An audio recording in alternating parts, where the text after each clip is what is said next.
So we're all good? All right, so we have been following the narrative so far, and in Isaiah, we're going to 10:5-19. Now, we've been following it so far, and again, I hope I made it as clear as I could. This is what happened so far, and I'll just give you a real brief one. Isaiah's prophesying during the year of Ahaz. You can tell that the southern kingdom is going to last a little while longer. It's going to be destroyed in 586 BC by Babylon. But we know that there's a northern kingdom, and it's not going to last that long.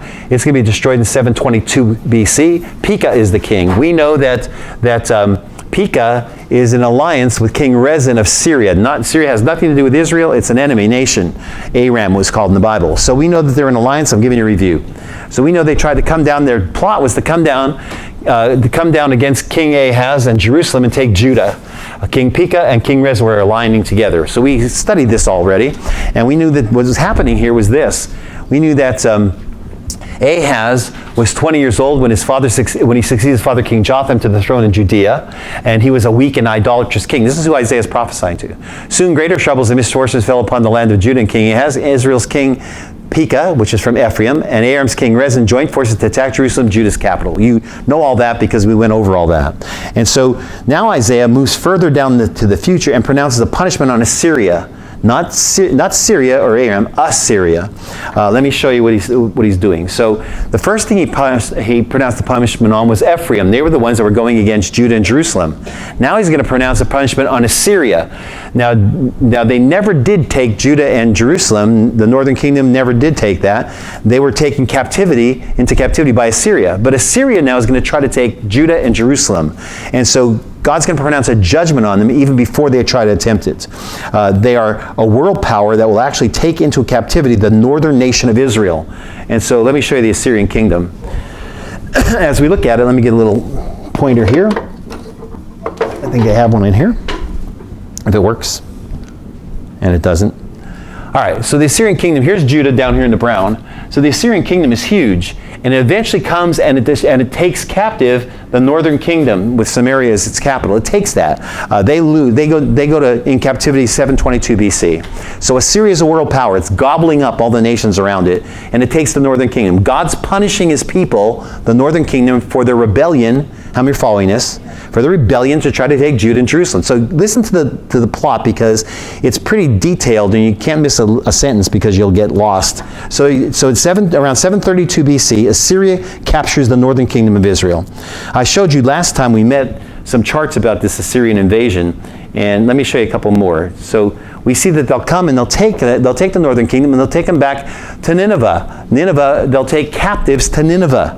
And so we have Jews that are going to be in Nineveh, and they're going to be, Esther's in Nineveh. When Esther goes, she's in Nineveh. She's appealing to the king in Nineveh because she's taken from the northern kingdom. She's one of the ones from the northern kingdom. She's probably born in Nineveh and rises to a spot of queen.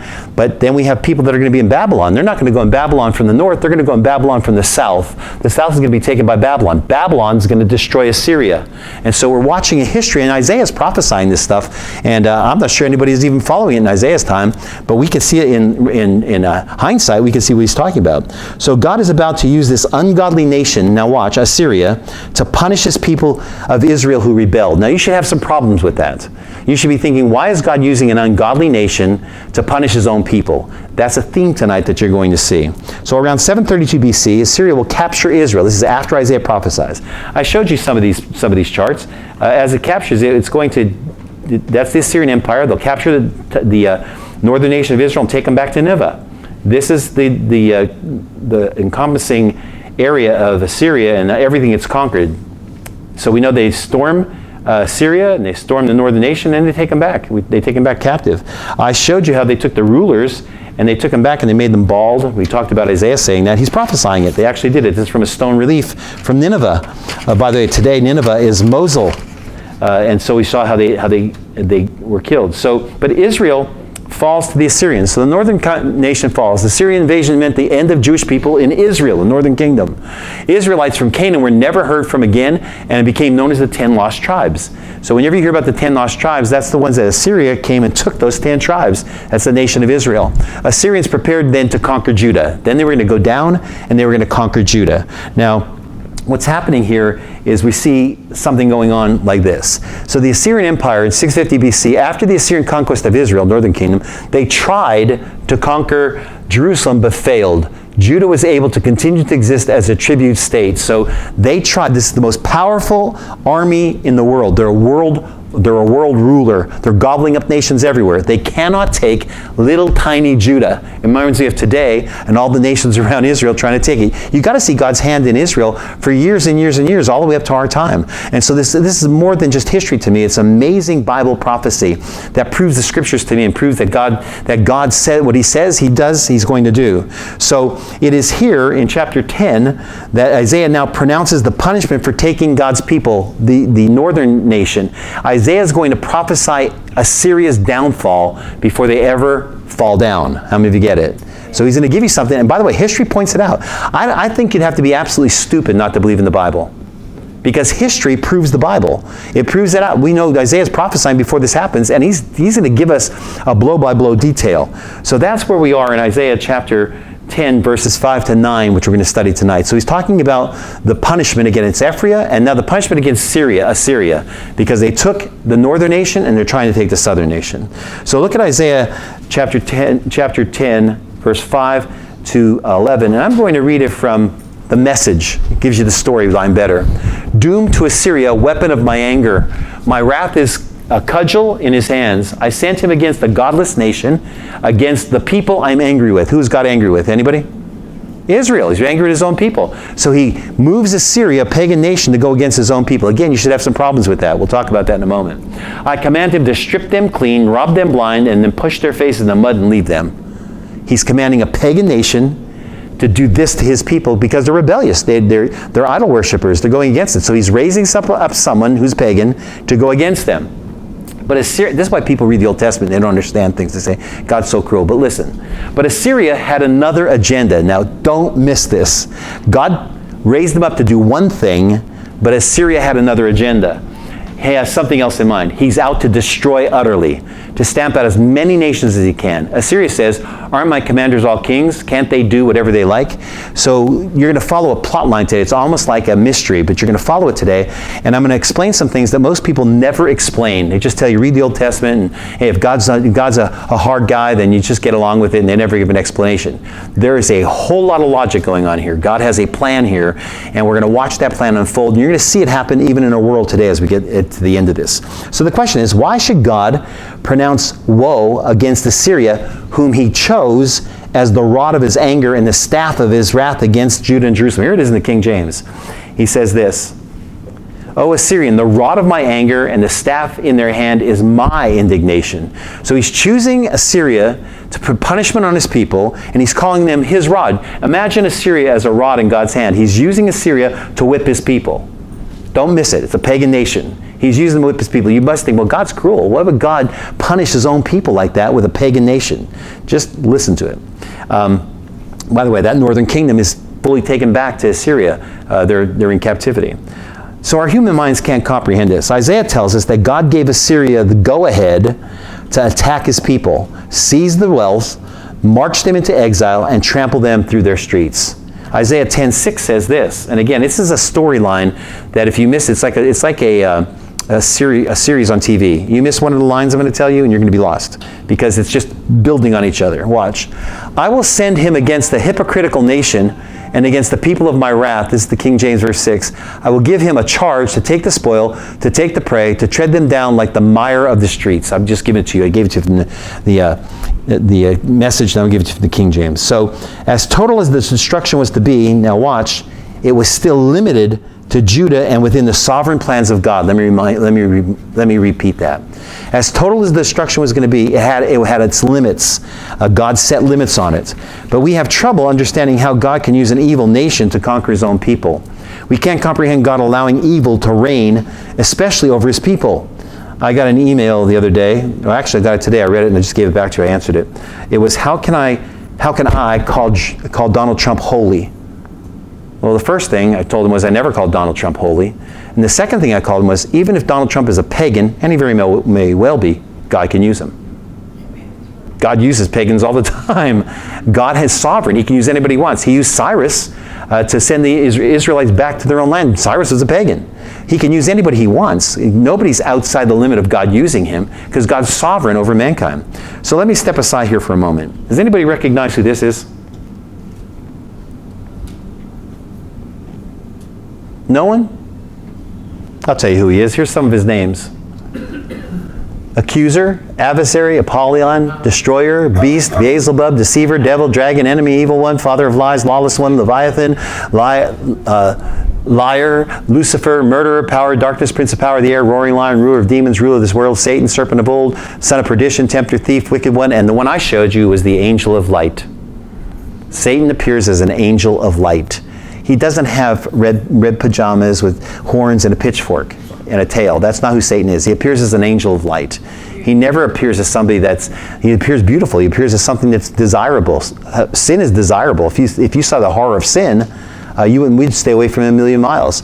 When I was in MD Anderson, there was a man that he had cancer of the throat, and they would let us out. We would carry our bottles down. You've seen people do it. We'd be in our gowns, and we'd walk our bottles down, go outside. I was too sick to do that. But I remember one time being wheeled downstairs, and I saw this man with his bottles, all of his chemo, walking outside, and he had a tracheotomy, and when he got outside, he took a cigarette and put it in his tracheotomy and smoked it. Yeah, we don't see the evil of sin. We don't see what it does to us. We just see the pleasure of it. It comes as an angel of light. And so that's Satan. He's a deceiver. He deceives us. So follow the logic now here for a minute. So if God can do all things, here's the question I get almost regularly. Why does he allow Satan to exist? Why does he allow, these are the hard questions. Why does he allow evil to exist? If God is all good and all love, why does he allow Satan and evil to exist? Why does he allow Satan to afflict his own people? How many of you have ever gotten sick? You don't think God made you sick, do you? How many don't? But he allowed it. Whether you know that or not, he allowed it. He allowed my cancer. Now that should throw your mind into overdrive. Why in the world would God allow cancer? Why in the world would he allow it? Well, there's a couple of reasons. First of all, I'll give you the first one. The next one I'm going to save for you. First one is we're all shapen in iniquity. We are in a fallen world, and we've inherited a disease from Adam. It's called sin, and that sin affects us both spiritually and both physically. Our world is dying, we are dying, and we were never meant to die. We were meant to live in a garden, in the cool of the day, God walking with us. How many are with me? And so it's a result of sin, but there's more to it than that. Let me just continue on, because these are the hard questions nobody's going to ask. Why does he allow him to tempt us? Here it is, learn it well. God uses evil for wise purposes. It all fits into his plan. Let me show it to you. This is Joseph, who his brothers sold into slavery, meeting his brothers. He's Egyptian right now. He speaks Egyptian. His brothers don't recognize him, and they stand before him in the court of Pharaoh. He says this to them. But for you, his brothers, you thought evil against me, but God meant it unto good, to bring to pass it as this day, to save much people alive. Had his brothers not tried to murder him and sell him away, Joseph would never have saved 70 souls. But you made for evil, because he sends his brothers back. There's a famine in the land. They're all going to die. You would never have a Messiah, by the way. If they never sold him into slavery or tried to kill him, Israel would have died. 70 souls would have died. That's all that was left. And Satan was probably excited about it. He alone had a dream, made Pharaoh store grain for 7 years, took that grain and fed the nations that only he would feed. And he has his brothers show up for food in Egypt. They obviously heard that they had grain. And he has audience with his brothers and says, what you intended for evil, God meant for good. Let me put it another way.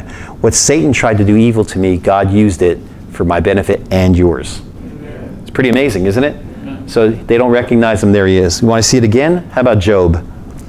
And the Lord said unto Satan, now notice the Lord said unto Satan, where have you come from? Then Satan said to the Lord, from going to and fro on the earth and from walking up and down. And the Lord said to Satan, he's looking for somebody to go against him. The Lord said to Satan, have you considered my servant Job? Thanks, God.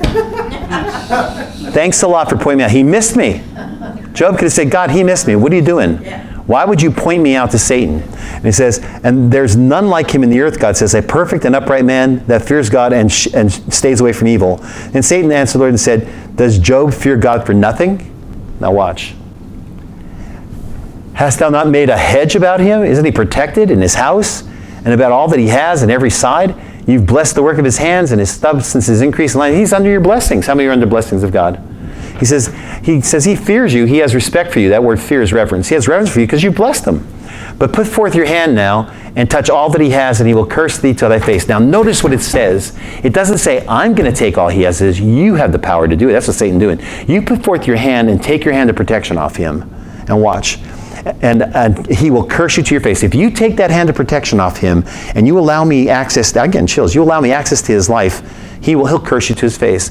Tells me a couple things. Number one, Satan does not have power over you. Only God. Now watch. And the Lord said to Satan, behold, all that he has is in your power. Only upon himself, now watch this, only upon himself put not forth thine hand. You can take everything he has, but you cannot kill him.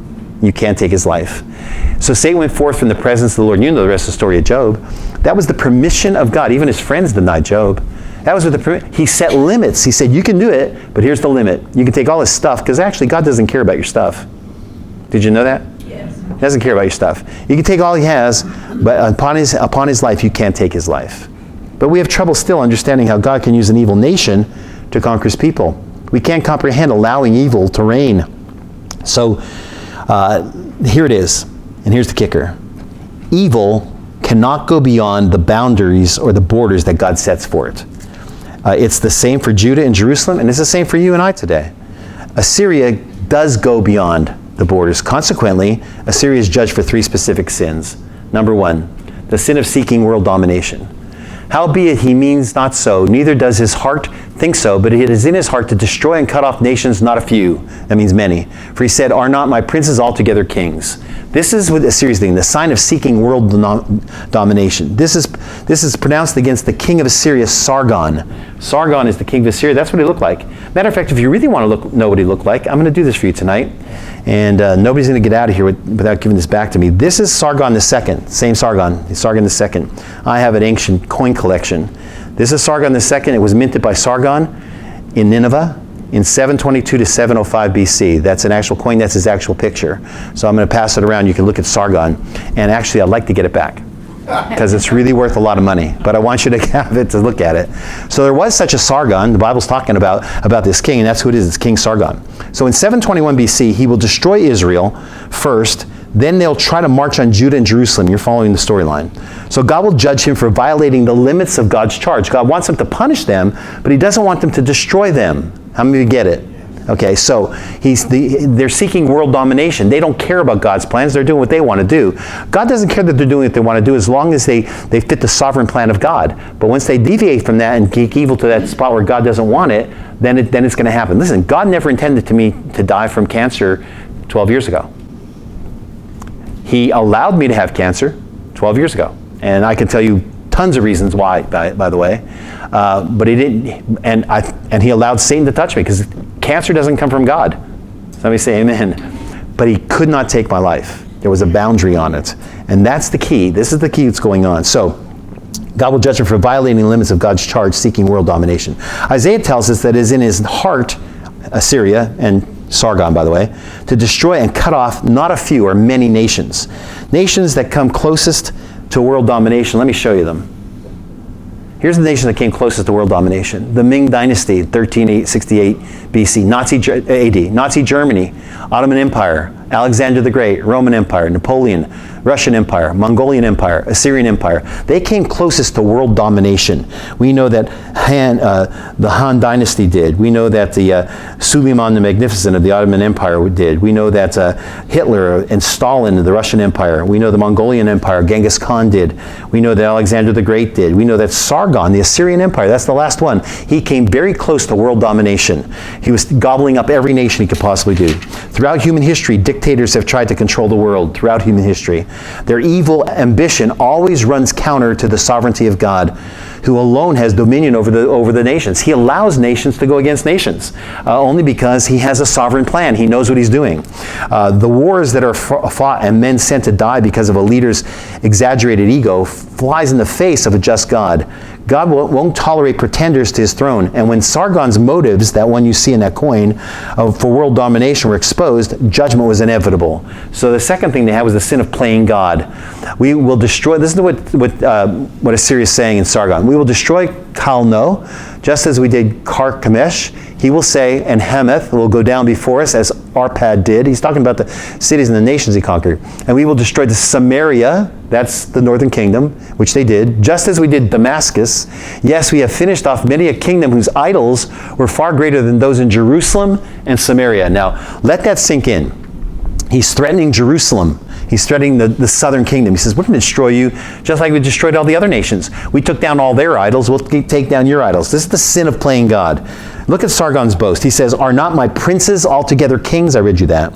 It's a rhetorical question that he would answer by bragging. Of course they are, which means then, I am the king. I am God. Sargon is playing God. And so before Desert Storm, Saddam Hussein claimed he was an Old Testament Nebuchadnezzar. He claimed he was the reincarnated Nebuchadnezzar. That's what Saddam Hussein did. But matter of fact, when he was in rule, I was going wild teaching because I was seeing all this stuff that was going on and I was putting it together. He claimed to be equal to God. That's what Saddam Hussein claimed, by the way. This is Saddam Hussein's arrogance. This was painted in his palace. Here he is as Nebuchadnezzar reincarnated, and his Scud missiles that he threw at Israel, 39 of them, were the arrows of Nebuchadnezzar. So he believed he was Nebuchadnezzar. He tried to rebuild the Hanging Gardens of Babylon. He took Babylon and started to rebuild it.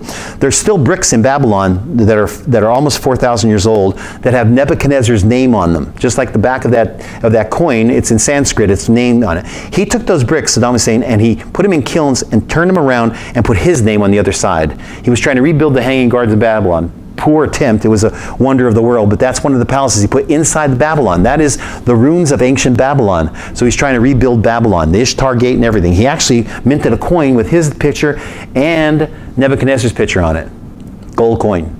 This man was a nut. He was absolutely crazy, and basically the enemy was using him. He almost had he hit any of those Scud missiles hit any of the populated areas of Israel. By the way, nobody died from them. 39 of them. Same amount of lashes that somebody would be given by the Romans. Now listen, was it punishing Israel? Maybe.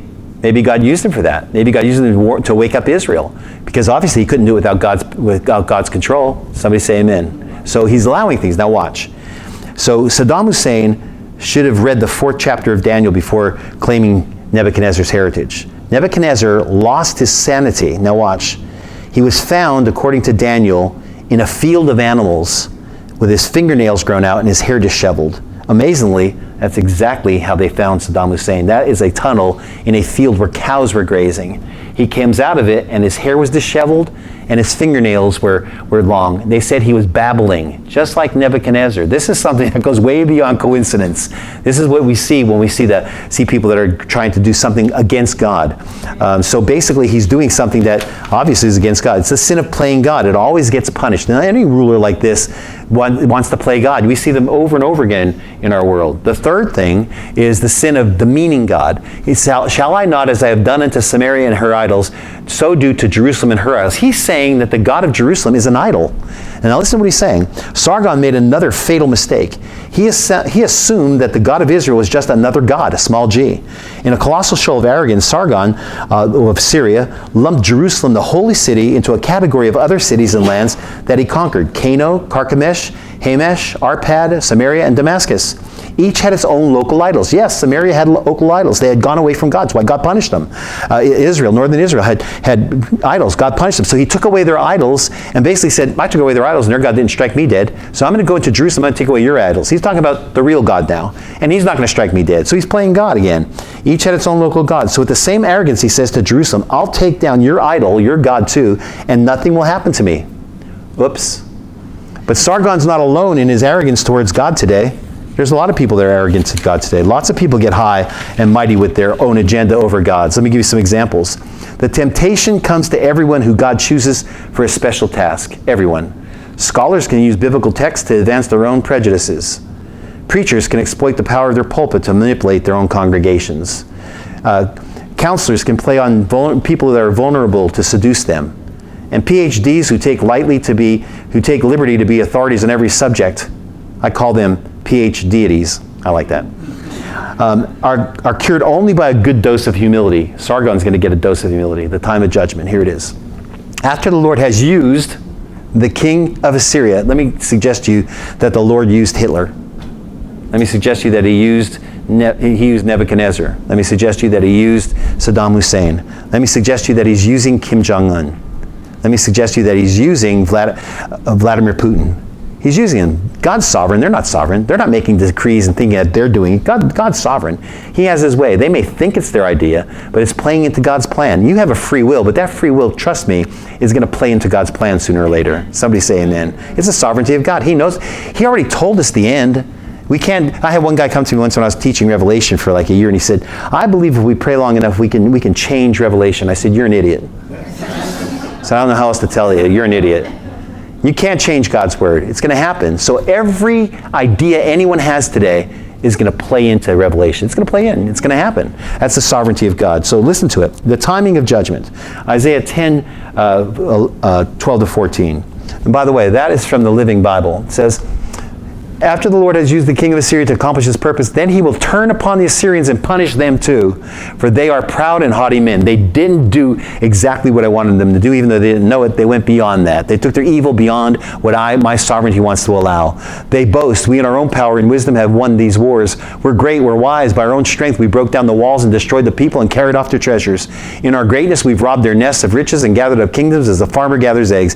And no one can move a finger or open his mouth a peep against us. I love when people say that. Titanic, the ship that even God himself couldn't sink. That's what the article came out in 1912. The unsinkable ship that God himself couldn't sink. Maiden voyage, it sinks. God always has final say. Come on, somebody say amen. Amen. Now watch as we go closer tonight. In the KJV, it's the first word says therefore. In the Living Bible, it says after. The timing for judgment will come after the Lord has finished his work of purging Mount Zion and Jerusalem, his own people. God lets Sargon know here that he is the one who will turn upon Assyria, and judge them.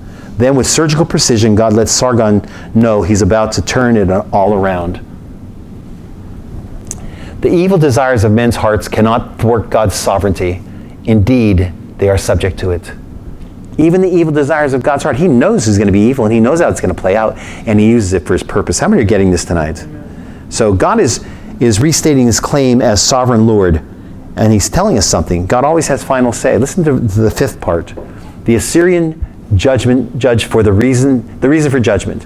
This is a humorous part of Scripture, by the way. You don't read it as humorous, but it's very humorous. God's making fun. He's saying this. Shall the axe boast itself against him that hews therewith? Or shall the saw magnify itself against him that shakes it? As if the rod should shake itself against them that lift it up. Or as if the staff should lift itself up, as if it were no wood. Kind of confusing to people, so let me tell you what he's saying. God is restating his claim as sovereign Lord, whose role cannot be played by mortal kings. He uses 4 inanimate instruments with power for good and evil to illustrate the point. And God's being humorous, by the way. He's 4 ludicrous illustrations. He says, can the axe that chops boast itself against the one who chops it? Can it say, look at what I've done? Of course it can't, because it's the person using it. How many are getting this? The axe can't say, look what I've done, because it's the person who's using it. Listen to what God's saying. It's pretty powerful. Can an axe boast itself against the one who chops it? Can a saw magnify itself? Can a saw get bigger than the one who cuts with it? That's what it's saying. Can a saw get so big that it's going to do it all by himself? Of course it can't. Can a rod punish? Can a rod whip through the air? And how stupid Isaiah says you are. Imagine a powerless rod swinging at a person who picks it up.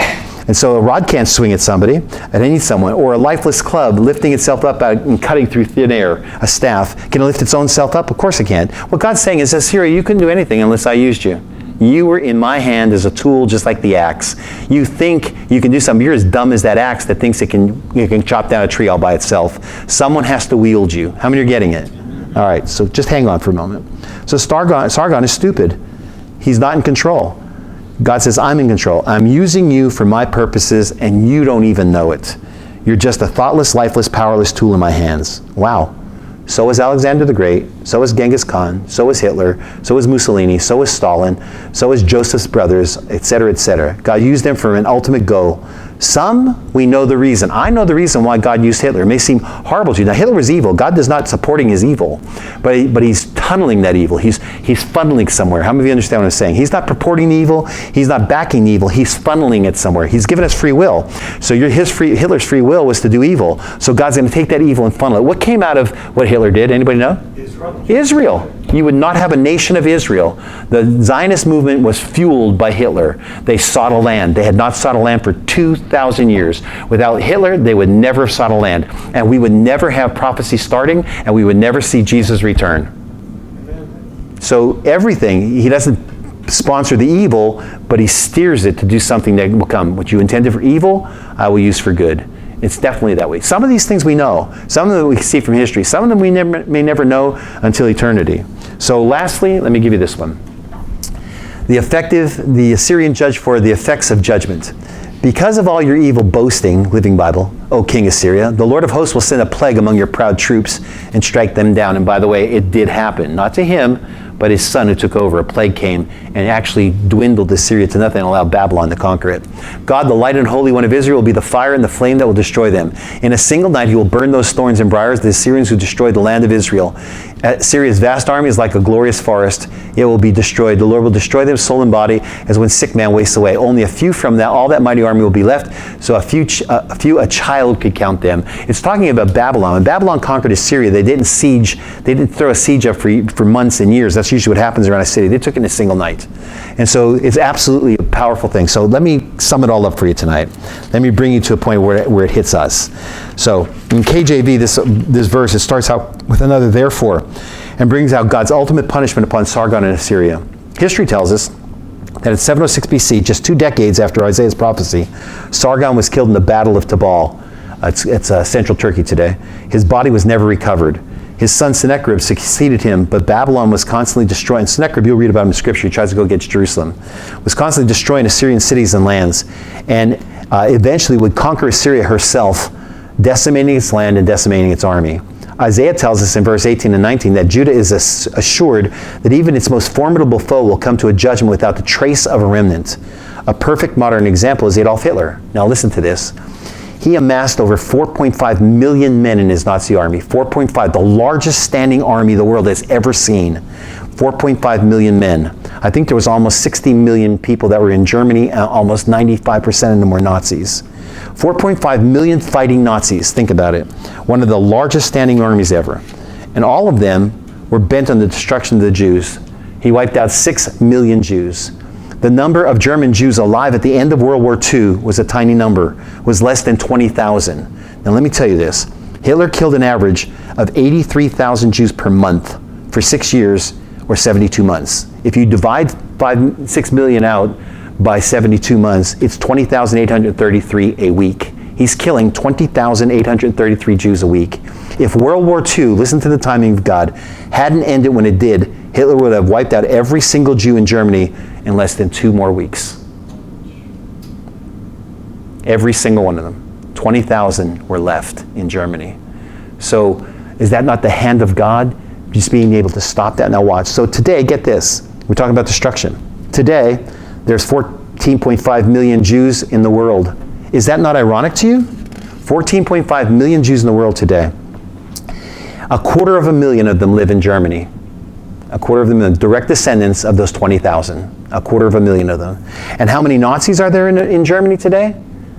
None. It's against the law to be now they may be underground, but it's against the law to be a Nazi in Germany. It's against the law to fly a swastika. It's against the law to sell any swastikas. It's against the law to sell any Nazi memorabilia. It's against the law to promote Nazism, all in Germany. So listen to it. In 1945, 4.5 million Nazi soldiers and 20,000 Jews, 1941. In 2019, 14.5 million Jews and less than a couple Nazis. Count them on one, a child can count them, so few. It's the same destruction. God always has final say. Man, it's powerful. How come? It's called the sovereignty of God. God always has final say. Not just in world affairs, but even in your life and in mine. He always has final say. You know, I remember when I had cancer, Cheryl would tell me all the time, and not a whole lot of people told me. Doctors didn't tell me this. They told me to prepare for the worst. Cheryl would say, this is not unto death. She would tell me it all the time. She would prophesy to me, this is not unto death. There were times that I thought it was. Lots of times I thought it was. I remember one specific night when everybody thought it was. I remember Cheryl crying, saying, and I can hear her in the bathroom saying, it's not unto death, God. You told me it's not unto death. You promised me. Listen, God has final say. So the question is tonight, are we trusting Him with everything that's going on in our life? We get so messed up. Is He in total control? And do you rest in His sovereignty? Does He have it all under control? Listen, I'm going to give you one last one. Anybody know who this is? How in the world can I put that into a message? Here's how. You ready? Forget Mike Lindell's My Pillow. When you go through a trial, the sovereignty of God is the pillow upon which you lay your head. Amen. You trust him. Can we bow our heads tonight? Shoo. Father, I just thank you tonight. I thank you for the peace that comes in knowing you. So many times we wrestle that away from you, Lord. We wrestle the sovereignty the trust away from you because we worry about things. Lord, but I realize that worry will make us a coward and a cheat. We will be a coward because we won't face what we're going through. We'll be a cheat because every time we worry, we cheat ourselves out of present happiness. Worry, Lord, is like going in a rocking chair as fast as you can, but it takes us nowhere. If we could just lay our head on your sovereignty, Lord God, and have that peace. I pray for that tonight over every family that's here. Bless them now, Lord. In Jesus' name, amen. Amen. All right, Isaiah 10. Thank you.